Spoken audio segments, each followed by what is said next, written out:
and I will spell it out for you. It is a long name. The Ohio Community Development Corporation Association. All of those words, what does that mean? So we are a statewide association of almost 300 organizations of community development corporations and supporting partners. Those can be cities, for-profit developers, foundations, community action agencies, and anyone who really does work within our 5 pillars. So those pillars of community development are financial empowerment, community engagement, community economic development, food access, and affordable housing. So as an association, we support organizations doing this work. And something I really love about the CDC field, I will call it, is that I really think of these organizations and entities as the foundations of our neighborhoods. So CDCs are very unique in their structure. They're not traditional nonprofits. They are not necessarily only doing social services, but instead they are creating routes and methods of economic sustainability, specifically for small communities and municipalities. So Dayton has a few CDCs who are within our membership. If you've been to Gem City Market, founded by Co-op Dayton, they are one of our members, and we help them establish this grocery store in an area that otherwise wouldn't have fresh food, fresh produce. That is my neighborhood grocery store. So all of us are most likely impacted by the work that a CDC does, but oftentimes you don't hear about this. So if you find yourself in your neighborhood looking around and saying, we're missing this, maybe that's a green space, maybe it's a trash cleanup day, maybe it's just a block party, and you knock on your neighbor's doors, you know a few of the people in your community, and you say, hey, like we should organize a day where we pick up trash, or we should come together and create a block party. You are doing community development. And I love using this example. You know, you start to organize a trash cleanup once a month, and eventually your city sanitation department is going to notice. They're gonna come and maybe be like, hi, like it's super clean here, our jobs are so much easier, what is going on? And you might just find yourself in partnership with your local city. So I hope if you take anything from me being here and talking about the work that OCDCA does, it is that there's a community development corporation in your neighborhood that impacts your life and is making your community better. And it's really easy to get involved, and that momentum builds itself. So what we do is we provide services to support those organizations. I like to think of myself as a switchboard. I would say that really the benefit to being a member in this association is that you get to connect with all of these cities who have similar goals and similar resources and similar problems. And I like to, keep my ear to the ground. Someone in Youngstown could be creating a project that someone in Dayton has already done. And they might not know that because they are 3.5 to 4 hours away, and they are so hyper-focused in that local community. So my job as a switchboard is to connect problems to solutions and resources to needs. And those organizations are the experts that help me do that work. So this work, it fills my soul, it aligns with everything about myself: sustainable, diverse, inclusive, community building, and it really, I believe, puts power into the hands of people who live in those neighborhoods. So it gives me hope every day, it gives me belief in this nation, it shows me that work is being done to sustain our diverse communities. And Ohio CDC does that work, and it is all over the state, and it is everywhere. So you can check out our website, ohiocdc.org. We have an annual conference. It'll be in Cleveland it's September. It'll be in Cleveland this month, September 25th through 27th. And it is a really fun time because everyone who works in this field has the same passion and drive I do. I have never felt more accepted in a space that is so representative of the America that I know and the America that I want to live in. So thank you all for listening to me talk about the organization that brings me love and joy and that I get to work on as a job that pays for my livelihood. So thank you all for having me. Okay, I'm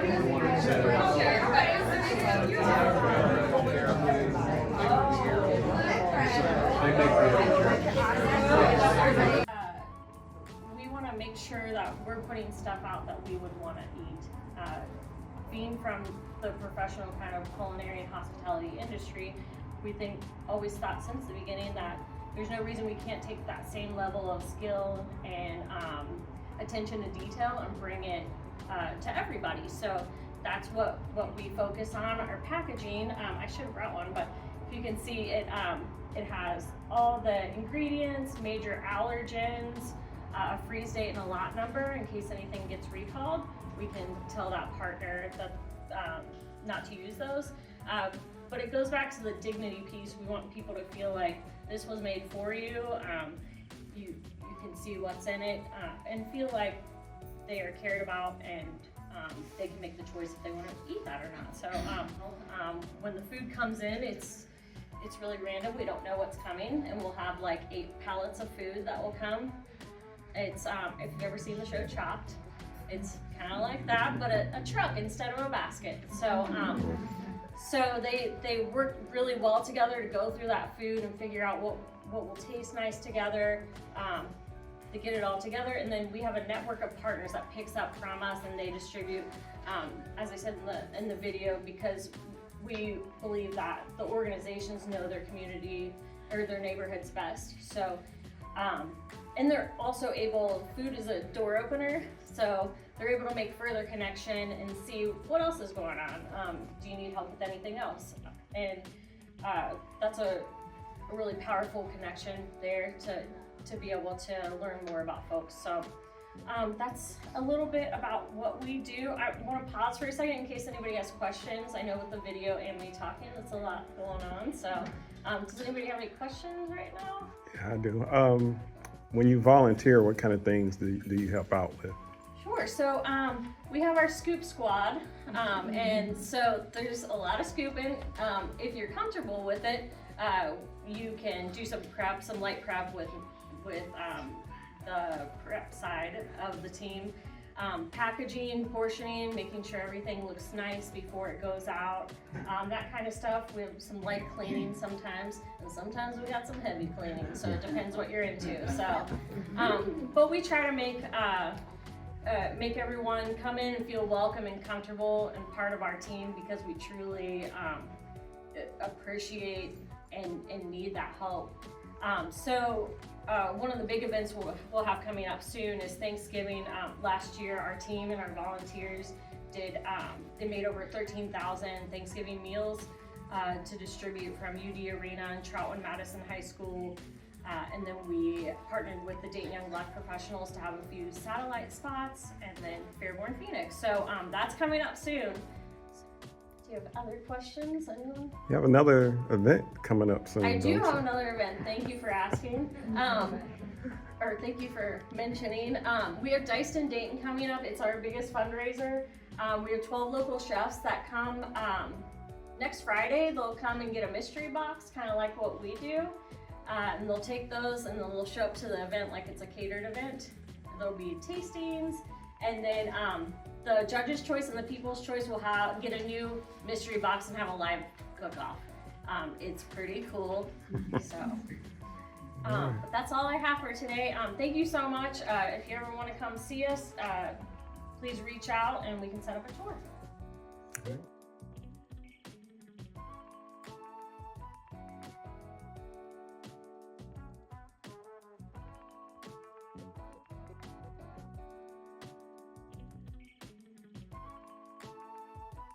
Social Justice Speaker Series, where we invite folks to talk about relevant information or relevant topics that impact you. We had John Carlos in recently. How many of you know who John Carlos is?